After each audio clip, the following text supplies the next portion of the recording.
ભાવનગરમાં એક તરફ વરસાદી માહોલ જામ્યો છે ત્યારે બીજી તરફ નર્મદાની મુખ્ય કેનાલમાં ગાબડું પડતા મોટા પ્રમાણમાં પાણીનો વેડફાટ થયો છે। ભાવનગરના વલભીપુરના નશીદપર ગામ પાસે લીંબડીની મુખ્ય કેનાલમાં ગાબડું પડ્યું, જેના કારણે આસપાસના ખેતરોમાં પાણી ઘૂસી ગયા છે। हमारे साथ जुड़े गए हमारा संवाददाता नितिन सोनी।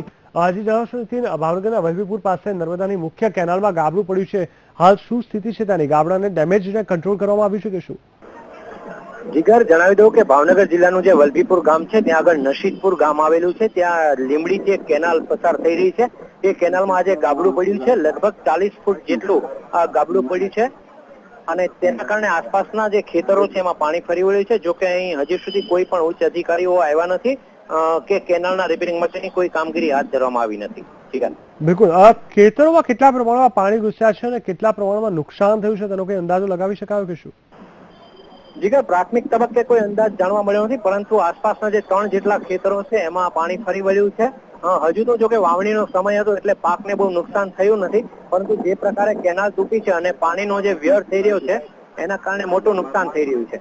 બિલકુલ, સમગ્ર માહિતી આપવા માટે ધન્યવાદ। દર્શક મિત્રો, આપ આપણા ટીવી સ્ક્રીન પર જોઈને અંદાજો લગાવી શકો છો કે કેનાલમાં ગાબડું પડતા જ રીતે પાણી ફરી વળ્યા છે। શું સ્થિતિ થઈ હશે એ ખેડૂતોની અને ખેતરની?